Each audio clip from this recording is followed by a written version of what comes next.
Hey everybody, come right along with Belle and I. This is her very first prelim cross country. So there's my coach there, David O'Connor. Funny story, but not that funny at the time.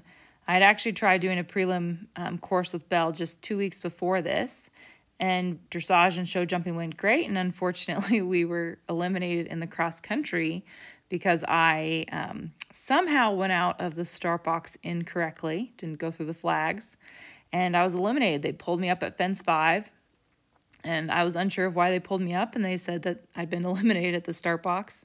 And David was out on course, and he saw me and came over and asked what happened, and I told him that I had somehow gone out of the start box incorrectly and had got eliminated.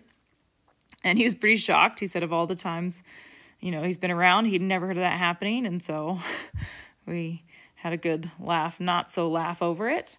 And so anyway, so he was in the start box with me this time, and he wanted to make sure he pointed me in the right direction. He said, you're just going to have a great ride if you just do one thing. And I said, what's that?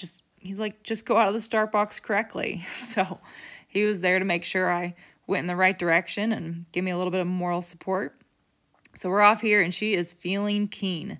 She's a little bit stronger than I would like, but she's feeling full of confidence, full of run. We're coming up to this upright kind of hammocky thing. We actually take a little bit of a knock at it. We just get a little too close. She's a bit too keen, not as careful as I'd like. We just take a little knock. But it was actually a really good educational moment for her. It helped her back off just a little bit, and also for me to be a little bit more prepared, and also to be sitting back just slightly more. Here we are coming up to our first combination and the first water.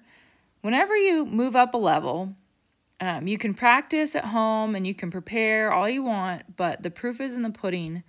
You don't truly know if you're ready for the level until you're out there doing it. So the first combination is kind of the first big test, and so it's always interesting, like, how are we doing? Are we feeling good?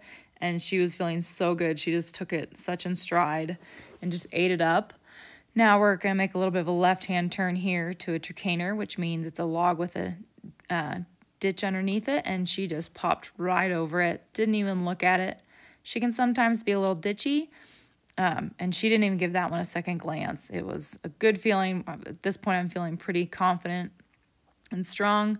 We're coming up to this big open oxer, and she really nicely comes back for me. I made sure I gave plenty of time for that, and she was just right there with me, and off we go again. She is just loving this prelim pace, getting to go a bit faster. We weren't nearly going for time or anything like that, but it's still a good bump up from the level below. Here comes our next combination. I did well on this first part, but then the second part we're going to turn to a skinny. And I bit oversteer her and then kind of have to overcorrect and kind of bounce her around a little bit. And she still locks onto the jump and goes anyways. I was so proud of her.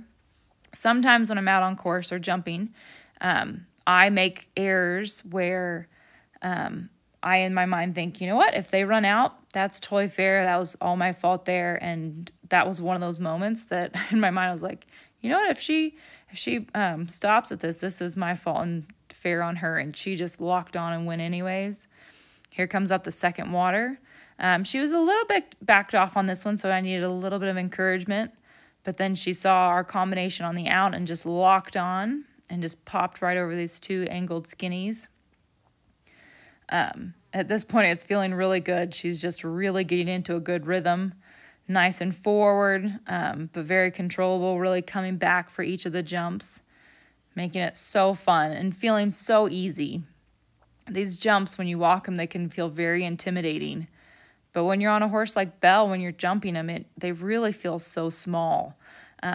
She just pops right over them, but the airtime is so fun. She just makes it feels like flying. It's just truly an incredible feeling. We're coming up to a combination here. Another skinny. First we have this jump in and a bit of a downhill turning, and then we go up this rise to a skinny. And it was kind of our very first time seeing a question like this with a skinny at the rise of this little mound here, and it didn't make a difference to her. She locked on straight as an arrow, and just feeling super good. We're getting kind of to the back part of the course here. She's feeling still full of run, easy for her, again, I don't even think I wore a watch. Oh, yeah, I did wear a watch, but I wasn't even looking for it. When I move up a level, I'm not worried about making time. I just am trying to go at a good pace for the horse and see how it goes, and then kind of see how we are compared at the end. But I'm definitely not pushing for time whatsoever, but allowing her to have a good run. Here we are coming to a combination I was pretty worried about. It's this upright log on the top of this hill and then a bending line to this corner. And corners can sometimes be my personal nemesis, so I always ride them pretty carefully. And she had a little bit of a right drift there, and so I just had a bit of a tap. But she just, again, locked on, saw it, and went, even though our turn wasn't quite there. And I was so proud of her. Again, I was like thinking in my mind there might be a run out there, and she just got it and went for it. Nice big table, great shot over it, nice out of stride. Coming up to the very final combination, and it's a coffin, which means it's a jump, then a ditch, and then a jump. And again, like I said earlier, she can sometimes be a little ditchy, and it's a big ditch here, and so we came back for this vertical, popped right over the ditch, and just saw this angle on the way out, and she was loving it. She ate it up, and here we are just coming to our very last fence. And my watch did actually go off here, I now remember. So we actually weren't too far behind the time. But again, I said I wasn't going for it. And here we're going to just pop over our last out of stride. And she just fully ate up her very first prelim course. And I was so incredibly proud of her. She just could not have made me more proud that day. Even when I kind of wasn't perfect for her, she made up for me. It was a great learning experience for her and me, and super boosting for confidence too. It was huge just how easy it felt for her. Just gave me a glimpse of our future, and very, very exciting.